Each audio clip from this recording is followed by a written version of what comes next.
What are the drawbacks and disadvantages of division, social and political division in the society? Disunity. আমরা যদি বিচ্ছিন্ন হই, একে অপরের যদি মারামারি করি, একজন যদি আরেকজনের কাফের ফতোয়া দেয়, আমাদের কি ক্ষতি? এক নাম্বার ক্ষতি হচ্ছে আমরা যদি বিচ্ছিন্ন হই, আমাদের শক্তি কমে যাবে, আমাদের পাওয়ার আমরা হারাবো। আমাদের কি হারাবো?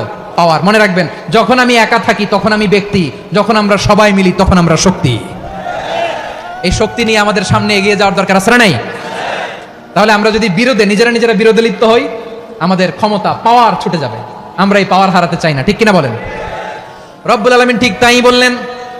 রব্বুল আলামিন বললেন, খবরদার, ওয়াতিউল্লাহ ওয়া রাসূলাহু ওয়া লা তানাযাউ ফাতাফশালু ওয়া তাযহাবা রিহুকুম ওয়াসবিরু ইন্নাল্লাহা মা'আস সাবিরিন। আল্লাহর আনুগত্য করো, নবীর আনুগত্য করো, কিন্তু খবরদার নিজেরা বিরোধে লিপ্ত হয়ো না, নিজেরা মারামারি করো না, তাহলে তোমাদের শক্তি কমায় দিবে কে? ফাতাফশালু, তোমরা সাহস হারাবা, ওয়া তাযহাবা রিহুকুম, তোমাদের শক্তি কমে যাবে, পাওয়ার কমে যাবে। তাহলে আমরা যদি নিজেরা মারামারি করি, আমরা নিজেরা যদি বিচ্ছিন্নতায় লিপ্ত হই, আমরা যদি মতানৈক্য করি, তাহলে আমাদের শক্তি কমে যাবে, ঠিক কিনা? আমরা শক্তি কমাবো। আচ্ছা, ছোট্ট একটা বাঁশের কঞ্চি যদি আপনারা দেয়, পায়ের মধ্যে ধাক্কা দিয়ে ভাঙতে পারবেন না?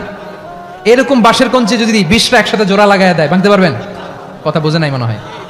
চিকন একটা বাঁশের কঞ্চি দিলে ভাঙা যাবে না? এরকম চিকনই 20টা বাঁশের কঞ্চি একসাথে লাগাই দিলে ভাঙতে পারবেন? কারণ যখন আমি একা থাকি তখন আমি ব্যক্তি, যখন আমরা সবাই মিলি তখন আমরা শক্তি। আমরা যেন শক্তি না হারাই। আমরা বিরোধে লিপ্ত হলে আমাদের শক্তি কমে যাবে। এই হচ্ছে 1 নম্বর ডিসঅ্যাডভান্টেজ। 2 নম্বর ডিসঅ্যাডভান্টেজ হচ্ছে আমরা নিজেরা বিরোধে লিপ্ত হলে অন্যরা আমাদের মাথায় কাঁঠাল ভেঙে খাইতে সুবিধা হয়। কথা বোঝেন নাই? আমরা যদি বিরোধে লিপ্ত হই, তাহলে পরাশক্তিগুলোর সুবিধা, তখন আমাদের কাউকে দিতে হবে ট্রানজিট, কাউকে দিতে হবে সেন্ট মার্টিন, কাউকে দিতে হবে দেশের অর্ধেক। চিল্লায় বলো ঠিক না? নিজেদের প্রবলেম সলভ করার ক্যাপাসিটি আমাদের আর থাকবে না। নিজেরা বিরোধে জড়ালে পরাশক্তিগুলো আমাদের মাথায় কাঁঠাল ভেঙে খায়। তখন ভারতের পিছনে দৌড়াতে, আমেরিকার পিছনে দৌড়াতে আমাদের জুতার তলা ক্ষয় হইয়া যাইবে। নিজেদের প্রবলেম সলভ করা যাবে না। আমরা যদি অন্যের পিছনে না দৌড়াতাম আর এই বিরোধকে থামাতে পারতাম, বাংলাদেশ আজকে যেখানে আছে তার কমপক্ষে 50 গুণ সামনে থাকতো। চিল্লায় বলেন ঠিক কিনা?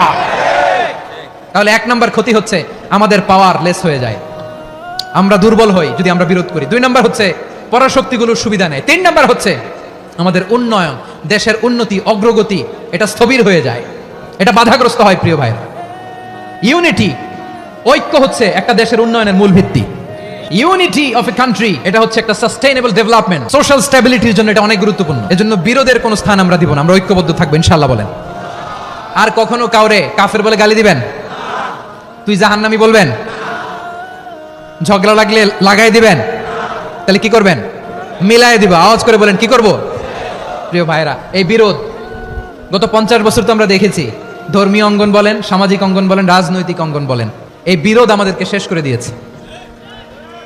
এই 24-এর ছাত্র নাগরিক অভ্যুত্থানের পরেও যদি সেই বিরোধ আমাদেরকে খায়, তাহলে এতগুলো তাজা জেনজির রক্ত বৃথা যাবে। চিল্লায় বলো ঠিক কিনা? বৃথা যেতে দিতে চাই না। আমরা ঐক্যবদ্ধ থাকতে চাই। রাজি আছেন?